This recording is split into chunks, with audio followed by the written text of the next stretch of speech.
Mi marido me dejó a los 73 por una mujer de 35 años. Estás vieja y enferma, dijo. Yo solo sonreí con una media sonrisa. Él no sabía que, 2 años atrás, yo había transferido silenciosamente todas las cuentas. El día del juicio, se lo mostré al juez. Buenos días, queridos oyentes. Soy Clara otra vez. Me alegra que estén aquí conmigo. Por favor, denle me gusta a este vídeo. Escuchen mi historia hasta el final y cuéntenme desde qué ciudad me escuchan. Así puedo ver hasta dónde ha llegado mi historia. La gente siempre me pregunta cuándo fue la primera vez que supe. Esperan que diga que fue el lápiz labial en su camisa, o un perfume extraño, o un teléfono olvidado descuidadamente en la encimera de la cocina. Pero la verdad es más silenciosa que eso. La verdad llegó un martes por la mañana de octubre, en mi propia cocina en Charlottesville, Virginia, viendo a mi marido de 48 años comer su avena sin levantar la vista ni una sola vez para mirarme. Donald y yo habíamos construido algo real juntos. Quiero que entiendan eso antes que nada. No éramos un cuento de hadas. Ningún matrimonio que dure casi 5 décadas lo es. Pero éramos sólidos. Yo enseñé inglés de 8º grado en la escuela Monticello durante 31 años. Donald dirigía una pequeña pero respetada empresa de ingeniería civil. Criamos a 2 hijos, enterramos a un perro, sobrevivimos a una recesión y remodelamos la cocina 2 veces. Nuestra casa en Sycamore Lane tenía un porche envolvente donde tomábamos café todos los domingos por la mañana, sin falta. Yo creía que ese porche era una promesa. Creía muchas cosas. La primera señal llegó en la primavera antes de que todo se desmoronara. Donald empezó a ir al gimnasio. Y quiero ser justa. Un hombre de 76 años interesándose por su salud no es ningún delito. Incluso lo animé al principio. Pero esto era diferente. Compró zapatillas nuevas, luego camisas nuevas. Después empezó a salir los sábados por la mañana con un bolso de gimnasio y regresaba 2 horas más tarde sin una sola gota de sudor. Yo lo noté. Soy una mujer que pasó 3 décadas enseñando a adolescentes a pensar de manera crítica. Lo noto todo. Para el verano, tenía un teléfono nuevo. Un segundo teléfono, dijo que por trabajo. Donald llevaba 4 años jubilado. No lo enfrenté entonces. Tal vez debería haberlo hecho, pero había aprendido, a lo largo de los años de nuestro matrimonio, que enfrentar a Donald sin pruebas era como discutir con la niebla. Simplemente negaba, desviaba el tema y se iba de la habitación. Y yo me quedaba ahí, sintiéndome tonta y pequeña. Así que, en lugar de eso, observé. Escuché. Empecé a prestar atención a la pequeña arquitectura de nuestros días. ¿Qué había cambiado? ¿Qué había desaparecido? ¿Qué había sido reemplazado en silencio? Dejó de preguntarme por mi club de lectura. Siempre se burlaba de él, lo llamaba la sociedad del vino y los chismes, y yo siempre me reía. Esa burla familiar desapareció en algún momento de julio, y en su lugar apareció una cortesía distante que, de alguna forma, era peor que la grosería. Me pasaba la sal sin que se la pidiera, decía gracias cuando le servía la cena. Nos estábamos convirtiendo en extraños que compartían una casa, y esa cortesía era insoportable. Nuestra hija Susana vino a visitarnos en agosto con su familia desde Richmond. Observé a Donald en la mesa, animado, riendo, sirviendo vino, contando historias sobre sus antiguos proyectos. Y luego lo vi revisar su teléfono debajo de la mesa 3 veces durante el postre. Susana no lo notó, o tal vez sí, y no dijo nada. Las familias son muy buenas para no ver las cosas que les asustan. Fue en septiembre cuando lo seguí por primera vez. No estoy orgullosa de eso, pero tampoco voy a fingir que no ocurrió. Le dije que iría a almorzar a casa de mi amiga Ruth. Di la vuelta a la manzana y estacioné 2 calles más allá. Luego caminé. Él salió 20 minutos después en su coche, vestido con una camisa azul que yo nunca le había visto antes. Lo seguí a pie todo lo que pude y lo vi estacionar frente a una cafetería en Water Street y entrar con la naturalidad de un hombre que ya lo había hecho muchas veces. Me quedé en la vereda un largo momento. El aire de octubre era fresco y limpio. Una mujer con un cochecito pasó a mi lado. Una hoja amarilla cayó de un arce y aterrizó sobre mi zapato. Y pensé, ¿Cuántos martes por la mañana han existido que yo no conozco? Volví a casa. Preparé té. Me senté en el porche envolvente que alguna vez creí que era una promesa, y esperé a que regresara. Volvió a las 4, oliendo a un jabón distinto, y pasó junto a mí hacia la casa sin detenerse a sentarse a mi lado, sin preguntarme por mi almuerzo con Ruth, sin siquiera mirar el porche. Y 2 semanas después, se sentó frente a mí en la mesa de la cocina, juntó las manos como siempre hacía cuando ya había tomado una decisión, y dijo las palabras que yo ya me había estado preparando para escuchar. Margaret, dijo. Solo usaba mi nombre completo cuando algo era serio. Quiero el divorcio. Lo miré. Miré al hombre con el que había compartido la cama durante 48 años, el padre de mis hijos, la persona a la que llevé al hospital a las 2 de la mañana cuando se quedó inmovilizado de la espalda, el hombre al que cuidé tras una operación de rodilla y una neumonía en 2019. He conocido a alguien, dijo. Al menos tuvo la decencia de sostenerme la mirada. Se llama Crystal. Tiene 35 años. Sé cómo suena esto. Guardé silencio un momento. Luego pregunté, casi con suavidad. ¿Cuánto tiempo? 2 años, dijo. 2 años. Mientras yo cuidaba el jardín, iba al club de lectura, le preparaba su avena y me sentaba en ese porche.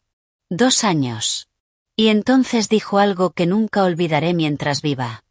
Me miró a través de la mesa de la cocina, la mesa donde compartimos 10.000 comidas, y con una impaciencia cansada, como si yo fuera un problema que finalmente había decidido dejar de gestionar, dijo. Margaret, estás vieja y estás enferma. ¿Qué quieres que haga? 2 años antes me habían diagnosticado artritis leve en las caderas. Me ralentizaba algunas mañanas. No me definía. Pero comprendí que él había estado guardando esa frase, puliéndola, preparándola exactamente para ese momento. Lo miré durante mucho tiempo. Y luego, lentamente, sonreí. No porque no doliera. Dolía de una forma que no puedo describir con precisión. Pero sonreí porque 2 años atrás, cuando su actitud empezó a cambiar, yo había hecho algo silencioso, cuidadoso y completamente legal. Y Donald no tenía ni idea. Él confundió mi sonrisa con derrota. Empujó su silla hacia atrás y se levantó, aliviado, pensando que la parte difícil ya había terminado. Ni siquiera había comenzado. Salió de la cocina. Yo me quedé en la mesa. Me quedé allí quizá 1 hora. El té se enfrió. La luz en la cocina pasó del dorado de la tarde al gris plano del atardecer temprano, y yo no me moví. No estaba paralizada por el dolor. No exactamente. Aunque el dolor estaba ahí, pesado y real, asentado en mi pecho como una piedra que sabía que cargaría durante mucho tiempo. Estaba haciendo otra cosa. Estaba haciendo un inventario. 48 años. Los repasé como quien pasa la mano lentamente por los lomos de libros en una estantería que conoce de memoria. Los primeros años en el pequeño apartamento de Maple Avenue, cuando casi no teníamos dinero y nos reíamos de eso, el nacimiento de nuestro hijo Tomás en 1978, y luego Susana en 1981, el accidente de Tomás en 2003, el choque en la autopista interestatal 64, las semanas en el hospital, el dolor que casi nos rompe y que, de alguna manera, creí que nos había unido aún más. O eso pensaba. Pensé en la casa. El nombre de Donald estaba en la escritura porque en 1987, cuando refinanciamos, el agente hipotecario sugirió que tenía más sentido financiero dado su ingreso. Yo acepté sin pensarlo 2 veces. Yo estaba enseñando. Confiaba en mi marido. Creía que éramos la misma persona, como a veces creen las parejas casadas. Peligrosamente. Ingenuamente. La misma. Pensé en nuestros ahorros. Donald siempre había manejado las finanzas. Yo lo permití porque estaba ocupada, porque confiaba en él, porque así era como siempre habíamos funcionado y nunca pensé en cambiarlo. Había una cuenta corriente conjunta. Había cuentas de inversión a su nombre. Había un fondo de jubilación. Y estaba la casa, con un valor aproximado de $680.000 en el mercado actual de Charlottesville. Y estaba la otra cosa, la cosa que Donald no sabía. Porque esto es lo que él no vio durante esos 2 años de cafés de los sábados con Crystal Burns, sus camisas nuevas y su segundo teléfono. Se perdió el momento, 24 meses antes, en el que yo sentí miedo por primera vez. No empezó como una certeza. Empezó como una sensación. Esa inquietud baja y persistente que a las mujeres de mi generación nos enseñaron a descartar como ansiedad o imaginación. Pero yo había sido maestra durante 31 años. Sabía la diferencia entre ansiedad e instinto y mi instinto, en algún momento de aquel otoño de 2 años atrás, me dijo que tuviera cuidado. Así que tuve cuidado. En silencio. Con método. Sin drama. Pedí una cita con una asesora financiera en Westboro, lo suficientemente lejos de Charlottesville como para no cruzarme con nadie conocido. Se llamaba Patricia Odum, una mujer aguda, directa, en sus 50, que ya había entendido mi historia incluso antes de que yo terminara de contarla. Ella me ayudó a comprender a que tenía derecho, que podía mover legalmente y que debía documentar. Pasé 2 años documentándolo todo. Pero sentada en esa mesa de la cocina, en la oscuridad de octubre, fui honesta conmigo misma en una cosa. Tenía miedo. No exactamente de Donald. Él nunca había sido un hombre físicamente intimidante. Tenía miedo de la maquinaria del divorcio a los 73. Tenía miedo de abogados y tribunales, y de esa humillación particular de ver tu vida analizada por desconocidos. Tenía miedo de estar sola, de una forma en la que no lo había estado desde que tenía 22 años. Tenía miedo de que el mundo me mirara, vieja, con artritis, descartada, y sintiera lástima por mí. Y debajo de ese miedo había algo más afilado. Furia. No la furia explosiva y ruidosa, la fría, la que no grita. La que calcula. Me levanté de la mesa. Lavé mi taza de té. Fui al pequeño escritorio del cuarto de invitados, la habitación en la que Donald ya no entraba, y abrí el cajón inferior. Dentro había una carpeta. Dentro de esa carpeta había documentos, estados de cuenta, registros de transferencias y la tarjeta de un abogado de familia en Richmond llamado Howard Breck, a quien Patricia me había recomendado 8 meses antes, cuando todo había pasado de ser una sensación a casi una certeza. Aún no lo había llamado. Había estado esperando para ver si estaba equivocada. No lo estaba. Tomé mi teléfono y le escribí un correo electrónico. Eran las 7:14 de la tarde. Le dije que estaba lista para proceder, que la separación había sido iniciada por mi marido esa misma noche y que me gustaría agendar una consulta a la mayor brevedad posible. Usé el mismo tono que antes utilizaba al escribir a los directivos de la escuela. Claro, factual, sin dramatismo. Luego volví a la carpeta. Virginia es un estado de distribución equitativa, lo que significa que los bienes matrimoniales se dividen de manera justa, aunque no necesariamente igual. La ley considera muchos factores: la duración del matrimonio, las contribuciones de cada cónyuge, las circunstancias económicas. 48 años, 2 hijos.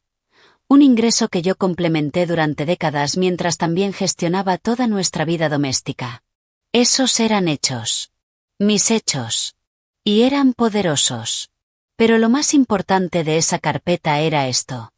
2 años atrás, con la guía de Patricia y la ayuda de un abogado patrimonial independiente, había convertido una parte de mis propios activos, dinero que heredé de mi madre en 2018, dinero que legalmente era solo mío, en cuentas únicamente a mi nombre.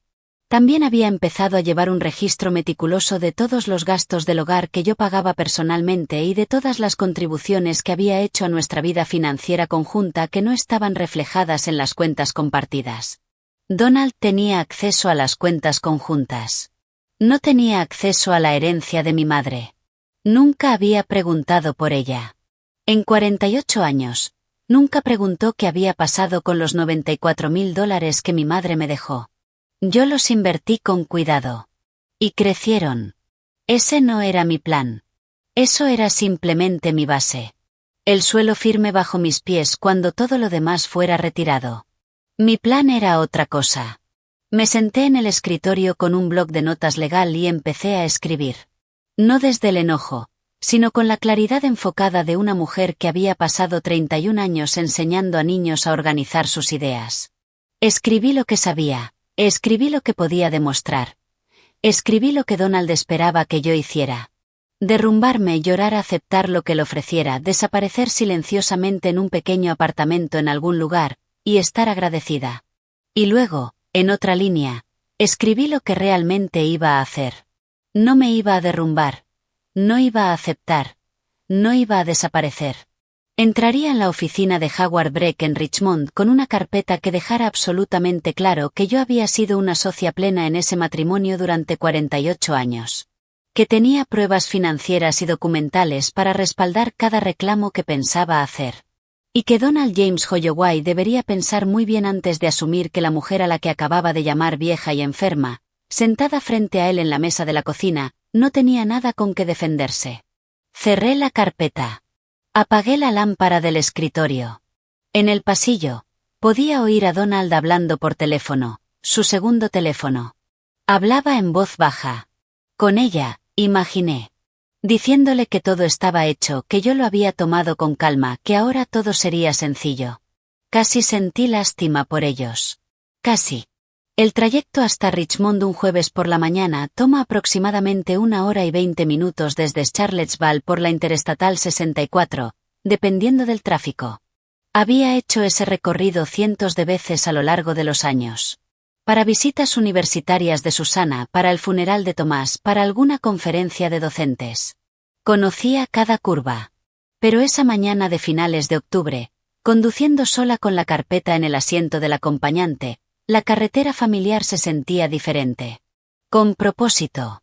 Como si finalmente me estuviera moviendo en la dirección correcta después de haber estado quieta durante demasiado tiempo. La oficina de Howard Breck estaba en el 4º piso de un edificio de ladrillo cerca de Carey Street. Un lugar tranquilo, serio, con libros de derecho, diplomas enmarcados y ese silencio particular de los lugares donde las vidas de las personas se desarman y se examinan.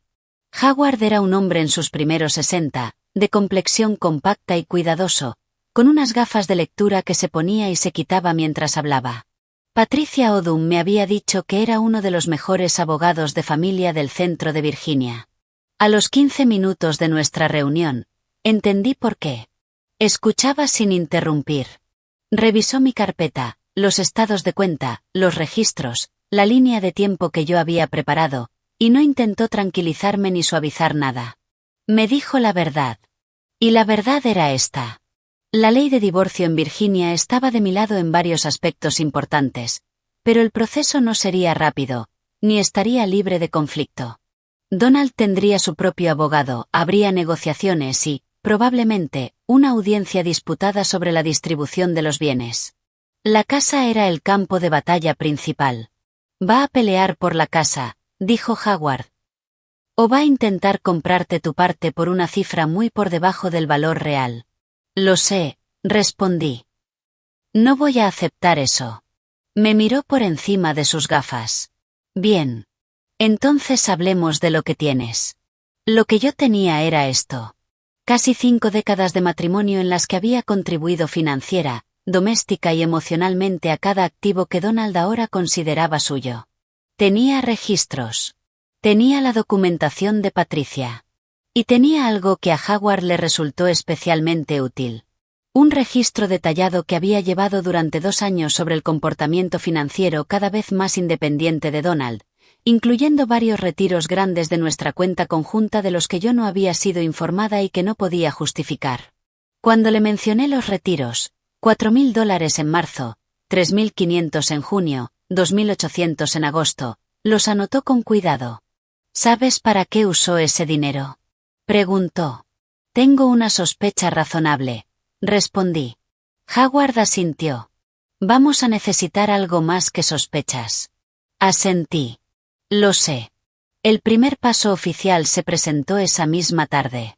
Howard presentó una notificación de intención de impugnar el divorcio y una solicitud de distribución equitativa de los bienes matrimoniales.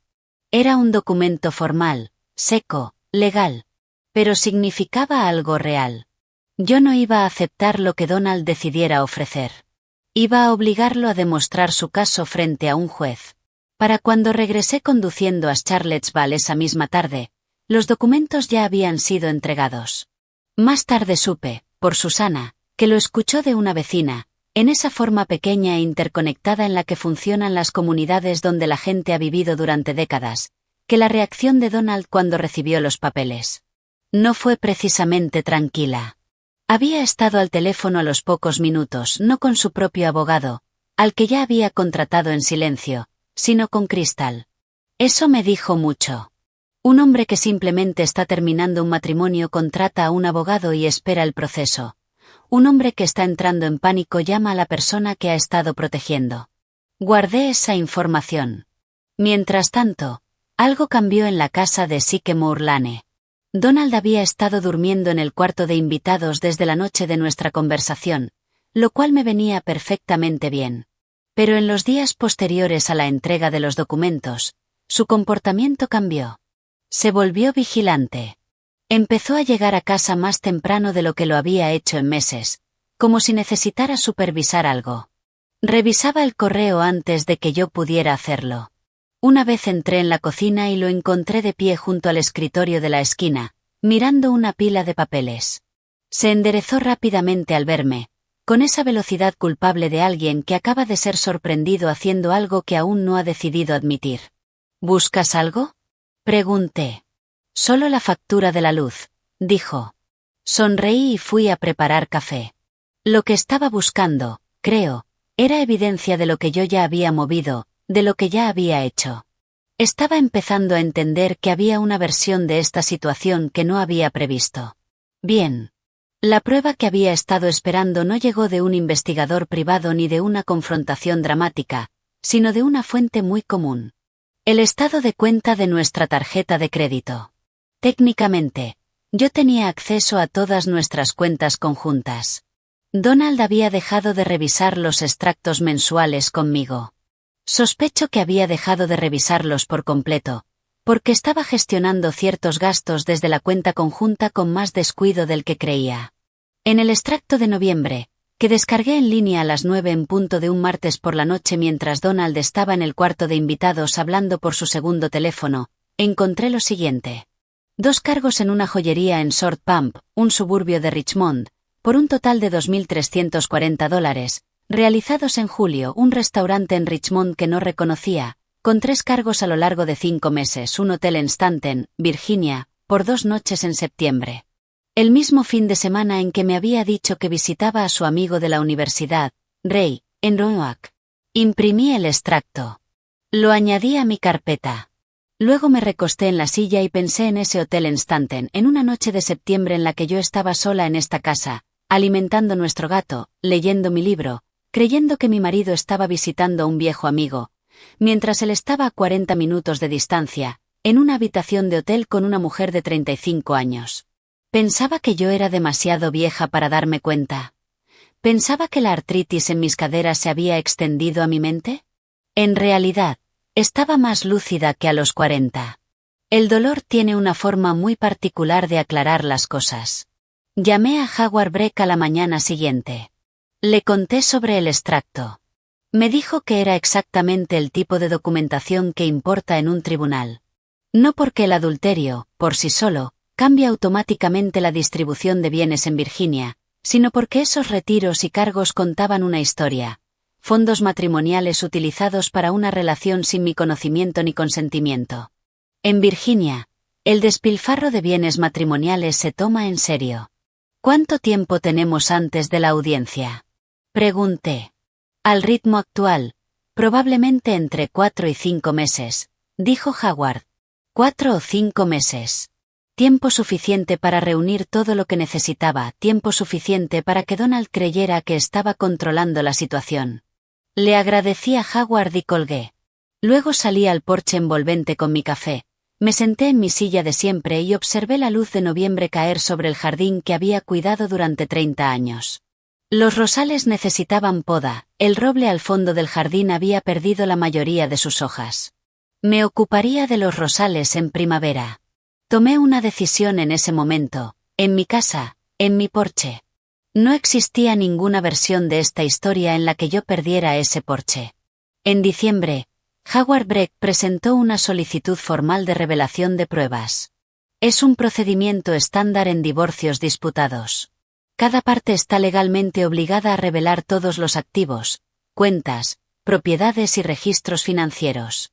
También es, en muchos casos, el momento en que el cónyuge que ha estado ocultando algo empieza a inquietarse. Donald contrató a su propio abogado. Se llamaba Greg Sutter. Me enteré a través de Susana, que recibió una llamada incómoda de su padre pidiéndole que no tomara partido. Susana me llamó inmediatamente después, temblando de enojo. Yo le respondí con calma que no necesitaba que tomara partido. Solo necesitaba que supiera la verdad. Vino desde Richmond el sábado siguiente y se sentó en mi mesa de la cocina durante 3 horas mientras le contaba todo. Lloró. Le alcancé pañuelos y esperé a que terminara, igual que había esperado sus tormentas adolescentes 30 años atrás. Mamá, dijo finalmente, ¿lo sabías antes de que él te lo dijera? Lo sospechaba, respondí. Por eso me preparé. Me miró durante un largo momento, y algo en su expresión cambió. Pasó del dolor a otra cosa, algo que se parecía mucho al respeto. El proceso de revelación avanzó lentamente durante diciembre. Howard presentó las solicitudes. Greg Sutter respondió. Yo entregué mis propios documentos, todo lo requerido por ley, completamente respaldado con registros. La herencia de mi madre, ahora en una cuenta separada, fue declarada como propiedad individual, claramente rastreada desde la transferencia original en 2018. La propiedad individual no está sujeta a distribución equitativa en Virginia. Era mía. Y el rastro documental era impecable. Lo que sí estaba sujeto a distribución era todo lo demás. La casa, las cuentas de inversión conjuntas, el fondo de jubilación de Donald acumulado durante nuestro matrimonio, los ahorros compartidos. El panorama total, una vez reunidos todos los documentos, era considerable. No diré la cifra. Pero sí diré esto. Cuando Greg Sutter recibió nuestra declaración financiera completa y se la entregó a Donald, algo cambió en la casa de Sycamore Lane. Donald dejó de estar vigilante y distante. Se convirtió en otra cosa. Por primera vez en todo el conflicto, se volvió abiertamente hostil. Comenzó un miércoles por la tarde, a mediados de diciembre. Yo estaba en la cocina cuando entró desde el cuarto de invitados con un papel en la mano, una página de los documentos, y lo dejó sobre la mesa frente a mí. Su rostro tenía un color que reconocí de nuestras pocas discusiones serias a lo largo de los años. Un rojo oscuro, congestionado. ¿Qué es esto?, dijo. Parece un formulario de declaración financiera, respondí. No levanté la vista de la sopa de verduras que estaba removiendo. No hagas eso, dijo. No te hagas la lista. Has estado ocultando activos deliberadamente. He declarado todo lo requerido por la ley, respondí. Si quieres impugnar algo, puedes hacerlo a través de tu abogado. Guardó silencio un momento. ¿Y Patricia Odum? ¿Has estado viendo a una asesora financiera durante 2 años? Sí, respondí. ¿Por qué? Seguimos casados, dije. Hasta que el tribunal diga lo contrario. Salió de la cocina. Yo terminé la sopa. La llamada de Crystal llegó al día siguiente. Eso me sorprendió. No que llamara, sino que lo hiciera tan pronto, tan directamente, sin rodeos. Había obtenido mi número del teléfono de Donald. Directa. Eso sí se lo reconozco. Señora Holloway, dijo, creo que sería mejor para todos si esto se resolviera sin llegar a los tribunales. Estoy segura de que lo crees, respondí. Donald solo quiere seguir adelante. No está intentando dejarla sin nada. Pero la forma en que su abogado está manejando esto va a ser costosa y dolorosa para todos, incluida usted. Crystal, dije, pronunciando su nombre con cuidado, como hacía con los alumnos que necesitaban entender que yo estaba prestando atención. Pasé 48 años construyendo aquello de lo que tú ahora esperas beneficiarte. Tengo la intención de asegurarme de que el tribunal entienda exactamente cuánto valieron esos 48 años. Que tengas una buena noche. Colgué. 40 minutos después, mi teléfono volvió a sonar. Era un número que no reconocía. Un despacho de abogados. No era Greg Sutter, sino una segunda abogada, una mujer llamada Diane Mars. Hablaba rápido, con una cordialidad profesional que imaginé no alcanzaba sus ojos. Señora Holloway, represento a Crystal Burns. Quiero ser muy clara. Mi clienta tiene motivos para creer que ciertos documentos financieros podrían haber sido manejados de forma inapropiada en la preparación de su declaración. Si este enfoque continúa, podríamos vernos obligados a solicitar una auditoría financiera forense, lo que sería costoso y llevaría mucho tiempo para todas las partes. Solicite lo que considere apropiado, respondí. Mis registros están completos. También queremos que sea consciente, continuó, bajando ligeramente el tono de voz, de que hay aspectos de su propio historial financiero durante este matrimonio que podrían no reflejarla favorablemente ante un juez. Guardé silencio exactamente 3 segundos. Y luego dije: ¿me está amenazando? Hubo una breve pausa. Solo estoy informándole del panorama completo. Gracias por llamar, respondí, y colgué. Me quedé sentada en la cocina unos minutos después de eso. No voy a fingir que mis manos estaban completamente firmes. La amenaza, apenas disimulada pero inconfundible, había dado en el blanco. ¿A qué aspectos de mi historial financiero se referían? ¿Qué creían tener? Nada. No tenían nada, porque no había nada. Pero una amenaza no necesita basarse en la verdad para ser aterradora. Solo necesita hacerte dudar de ti misma. Llamé a Howard de inmediato.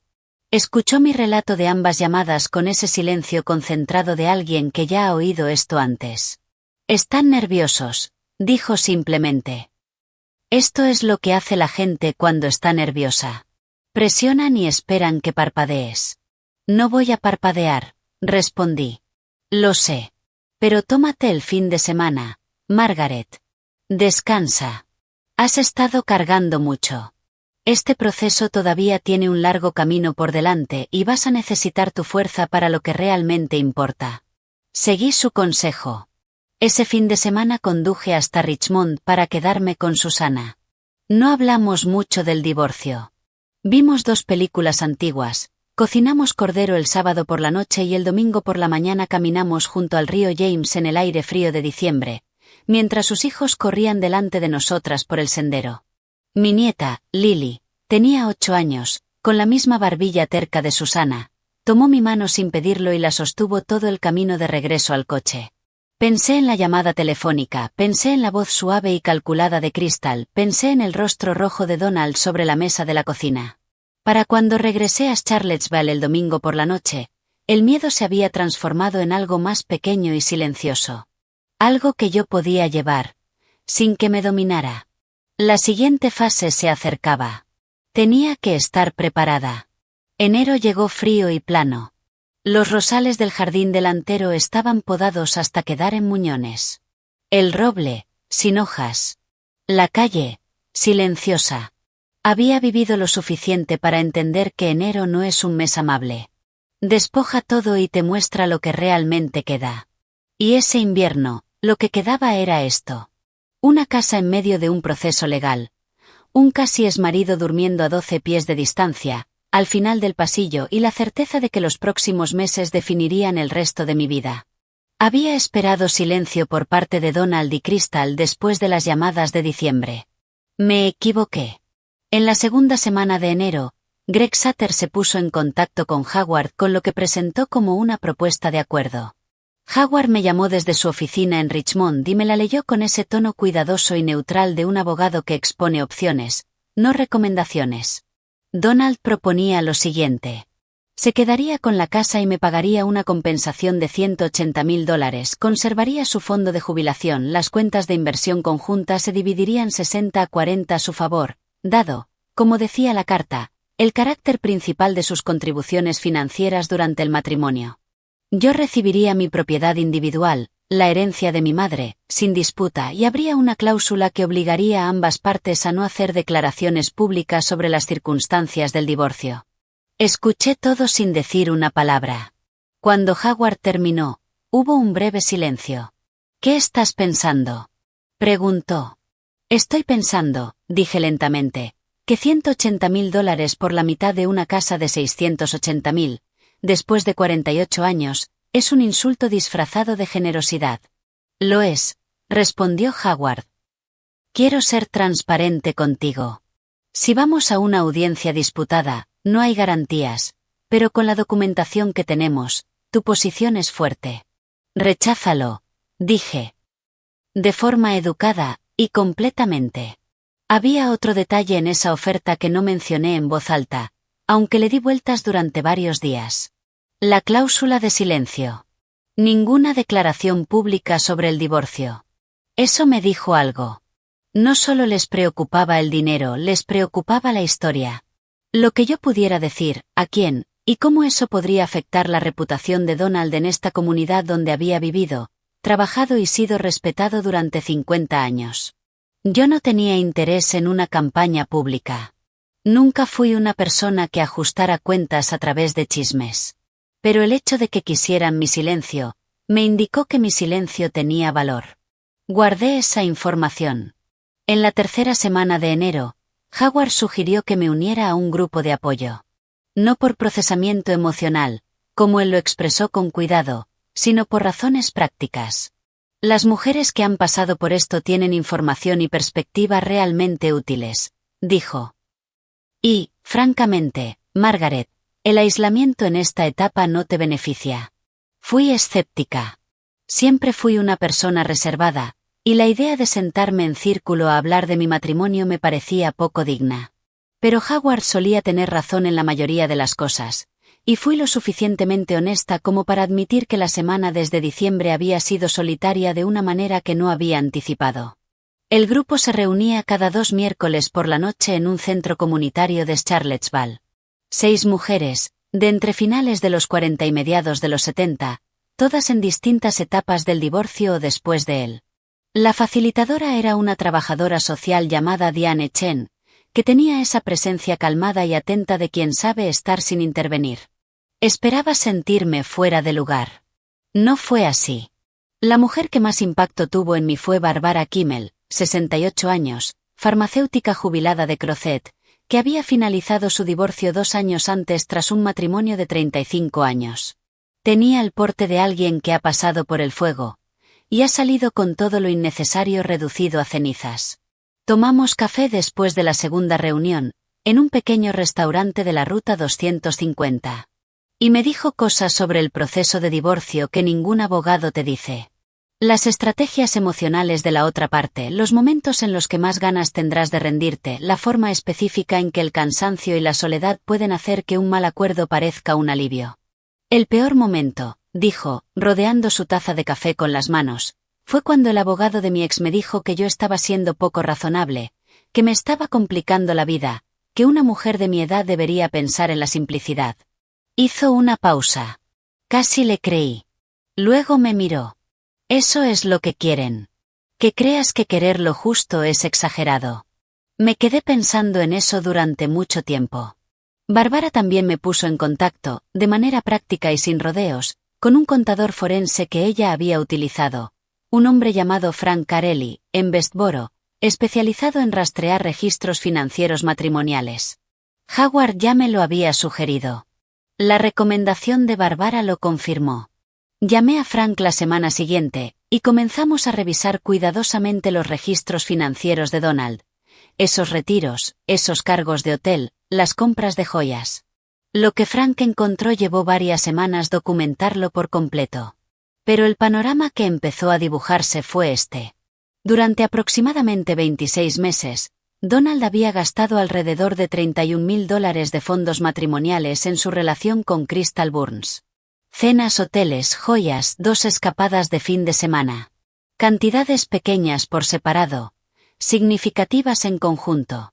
Y, lo más importante, cada dólar provenía de cuentas sujetas a distribución equitativa. A esto se le llama despilfarro de bienes matrimoniales. Y en Virginia, un juez puede tenerlo en cuenta al dividir la propiedad. Donald había financiado su aventura, con nuestro dinero. Me quedé un momento con ese hecho. Luego añadí los hallazgos preliminares de Frank a mi carpeta, y continué con mi semana. El grupo del miércoles volvió a reunirse el último día de enero. Nevaba ligeramente cuando conduje hasta allí. Las calles, silenciosas y blancas. La ciudad, suave y apagada. Me senté en mi silla de siempre y escuché a las otras mujeres. Y cuando llegó mi turno, simplemente dije que las cosas estaban avanzando, que tenía buenas personas a mi alrededor, y que no tenía miedo. Era casi verdad.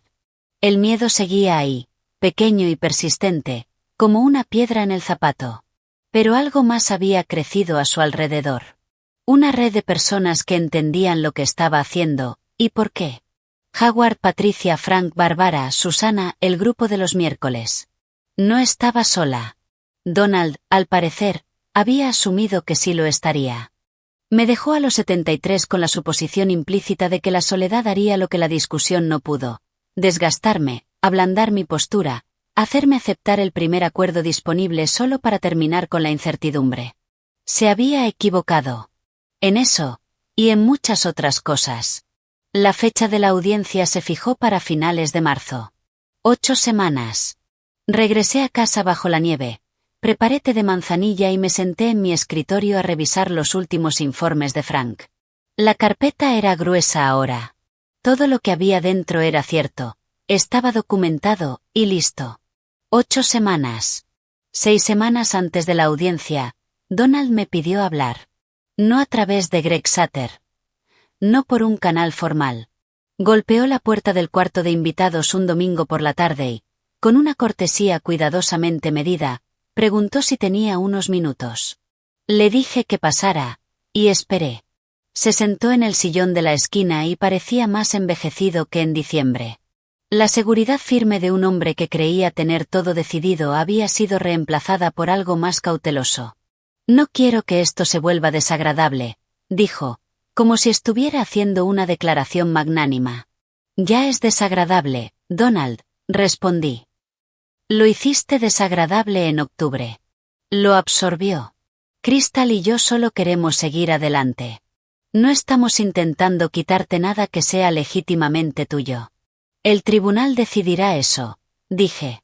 Se inclinó ligeramente hacia adelante, apoyando los codos en las rodillas. Howard Breck está inflando tus gastos legales. Margaret. Le conviene que esto sea un proceso conflictivo. ¿De verdad quieres eso? Pasar el próximo año en litigios pagando abogados. ¿Para qué? ¿Para demostrar algo? Para recibir lo que me corresponde, respondí. Eso no es un punto. Es un hecho. Entonces probó la estrategia para la que yo estaba más preparada. Su voz se suavizó de una manera que podía ser preocupación genuina, o una actuación muy bien ensayada. No estás bien. El estrés de esto, el proceso legal, la incertidumbre, no te hace bien a tu edad. Tu cadera ha estado peor este invierno. Mi cadera. Estaba usando mi cadera como argumento. Mi cadera está controlada, dije. Mi salud no es asunto tuyo. Dejé que el silencio se asentara. Los 48 años habían sido reales. El dolor compartido por Tomás había sido real. Las mañanas de domingo en el porche habían sido reales. Pero el hombre que ahora usaba mi artritis como palanca para que aceptara menos de lo que me correspondía, ese hombre también era real. Ambas cosas eran ciertas al mismo tiempo. Y cargar con esa doble verdad era agotador. Si eso es todo, Donald, tengo trabajo que hacer. No se movió. Entonces intentó una última cosa. Crystal tiene un contacto, dijo con cuidado. Un conocido en común con la jueza Harmon. No está sugiriendo nada inapropiado, solo que conoce a alguien que podría decir una palabra sobre el tipo de persona que eres. La habitación quedó en silencio absoluto. Miré a mi marido de 48 años con una claridad terrible. No era enojo, no era dolor. Era reconocimiento. Si alguien relacionado contigo o con Crystal intenta cualquier contacto inapropiado con la jueza Harmon o con cualquier funcionario de ese tribunal, dije, Howard Breck presentará una solicitud de sanciones en el plazo de 1 hora. Lo reportaré al Colegio de Abogados de Virginia. Y esa historia será lo primero que mencione cuando alguien pregunte por este divorcio. Hice una pausa. ¿Me entiendes? Su rostro pasó por varios tonos. Yo no estaba sugiriendo. Donald, lo interrumpí. ¿Me entiendes? Se levantó, se acomodó la camisa, y salió. Me quedé completamente quieta después de que la puerta se cerró. Mi corazón latía más rápido de lo que me hubiera gustado. Crystal lo había enviado con un guión. Estaba bastante segura. La apertura suave sobre seguir adelante, la preocupación por mi salud, construyendo hasta esa sugerencia final apenas velada. Llamé a Howard a la mañana siguiente. Tomó nota formal y envió una carta a Greg Sutter esa misma tarde. Sutter devolvió la llamada alegando que su cliente no tenía idea de lo que estábamos hablando. Por supuesto que no. Llamé a Barbara el miércoles.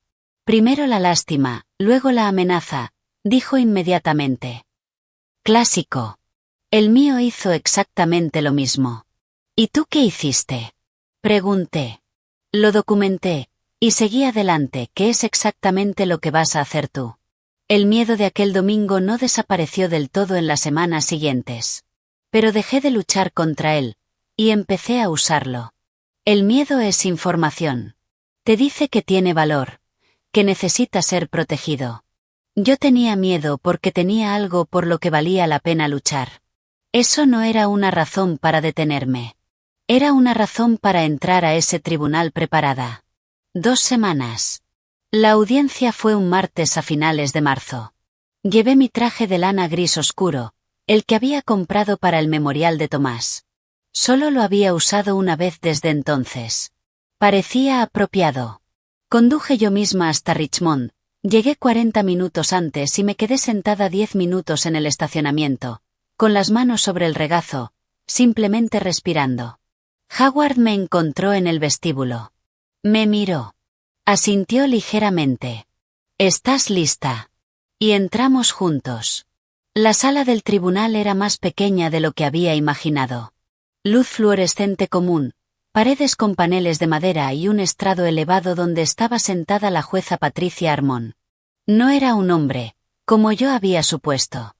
Era una mujer de unos 50 y tantos, con el cabello corto y gris y gafas de lectura colgando de una cadena, que inició la audiencia con la eficiencia concentrada de alguien con una agenda llena y ninguna paciencia para el teatro. Donald ya estaba allí con Greg Sutter. Llevaba su traje azul oscuro, el de bodas y funerales. No me miró. Howard habló primero. Expuso 48 años con una precisión serena. 31 años de mis ingresos profesionales, la gestión del hogar que permitió a Donald construir su carrera, la casa tasada en $683,000, las cuentas de inversión conjuntas, el fondo de jubilación de Donald acumulado íntegramente durante nuestro matrimonio. Luego presentó el análisis de despilfarro financiero de Frank Carelli. El resumen de 2 páginas de Frank era metódico y devastador. Los retiros, los cargos de la tarjeta, el hotel en Stanton, las joyas de Sword Pump, los restaurantes en Richmond. $31,420 retirados de cuentas matrimoniales durante 26 meses. Howard no editorializó. No hacía falta. La jueza Armon miró el documento, y luego a Greg Sutter. Abogado, ¿su cliente impugna estas cifras? Sutter se levantó, correcto, pero visiblemente tenso. Su señoría, mi cliente reconoce ciertos gastos, pero cuestiona la caracterización como despilfarro. Los cargos coinciden con una relación extramatrimonial, dijo la jueza Armon, estableciendo un hecho observable. ¿Su cliente disputa la naturaleza de esa relación? Un silencio. No, su señoría. Entonces continúe. El argumento de Sutter se redujo a esto. Donald había sido el principal proveedor. Su fondo de jubilación era fruto de su carrera y los $180,000 ofrecidos representaban una resolución justa. La respuesta de Howard citó jurisprudencia de Virginia sobre distribución equitativa en matrimonios de larga duración, la totalidad de las contribuciones de ambos cónyuges, y el despilfarro probado. Luego mencionó la oferta de acuerdo de enero, específicamente la cláusula de silencio. Su señoría, la oferta incluía una disposición que exigía a mi clienta no hacer declaraciones públicas sobre el divorcio. Solicitamos que el tribunal tome nota de que dicha cláusula refleja el reconocimiento de una conducta que la parte contraria deseaba mantener fuera del conocimiento público. Sutter objetó. La jueza tomó nota. No fue el momento más dramático de la mañana. Fue el más silenciosamente devastador. El contrainterrogatorio de Sutter intentó cuestionar el análisis de Frank en 2 puntos. Posibles explicaciones alternativas para los retiros, otras interpretaciones de los cargos. Howard presentó la documentación de respaldo una por una. Recibos, confirmaciones de reserva, el registro de fidelidad del hotel a nombre de Donald. Donald, sentado junto a su abogado, permanecía completamente inmóvil. Solo lo miré una vez. Estaba mirando la mesa con la expresión fija de un hombre que acaba de entender que la historia en la que creía estar se ha convertido en otra completamente distinta. ¿Fue ese el momento en que comprendió lo que significaba mi sonrisa en octubre? Sutter hizo un último intento. Argumentó, con elocuencia contenida, que Margaret Holloway era una mujer con medios independientes considerables y que Donald no había anticipado enfrentarse a una estrategia financiera tan sofisticada. La jueza Harmon lo miró por encima de sus gafas. Abogado.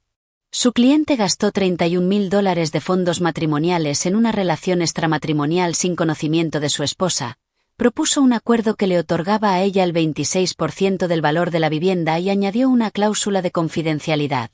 ¿Está caracterizando la preparación de ella para este proceso como una estrategia contra su cliente? Sutter abrió la boca y la cerró. Tendré mi resolución en un plazo de 3 semanas. Se levanta la sesión. Howard recogió sus papeles sin prisa. Yo permanecí sentada un momento, con mi carpeta frente a mí, mi traje tan impecable como al llegar.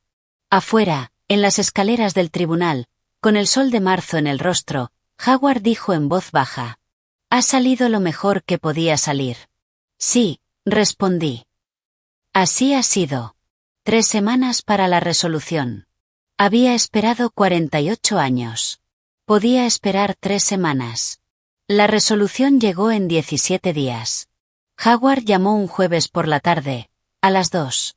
Yo estaba en el jardín, podando las ramas secas de los rosales. Los mismos que me había prometido cuidar en primavera, en mi casa, en mis términos. Me quité los guantes de jardinería y escuché. La jueza Patricia Harmon había fallado a favor de una distribución equitativa, significativamente inclinada hacia mi posición. La casa de Sycamore Lane debía venderse, las ganancias se dividirían, 65% para mí, 35% para Donald. A un valor de $683,000, eso significaba aproximadamente $443,950 para mí. No una compensación de $180,000, no un 26%. 65%.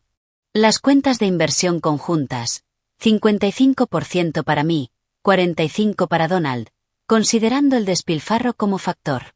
El fondo de jubilación de Donald quedó sujeto a una orden QDRO, que me otorgaba el 38% de la parte acumulada durante el matrimonio, en el extremo alto de lo que habíamos esperado.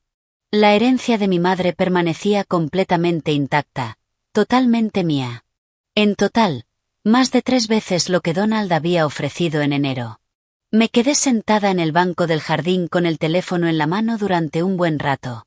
Los rosales mostraban sus primeros brotes rojos, pequeños, firmes, decididos, el roble comenzaba a reverdecer. La luz de abril tenía ese tono dorado particular de las cosas que han estado esperando. Llamé a Susana.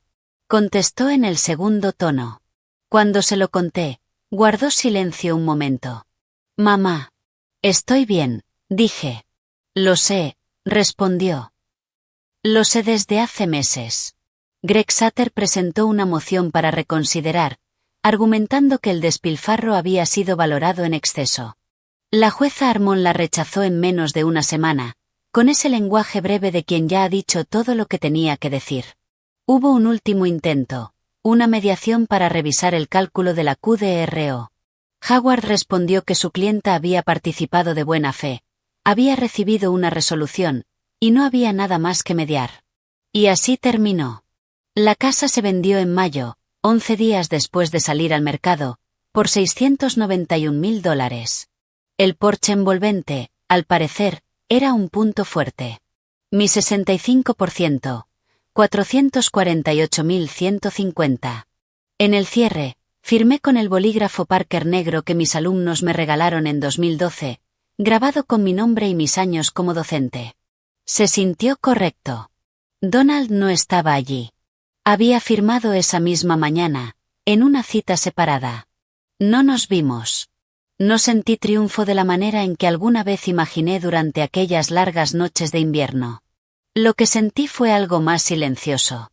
Una restauración. Como si algo que se había desalineado hubiera sido, no revertido de forma dramática, sino ajustado con cuidado, legalmente, de manera permanente.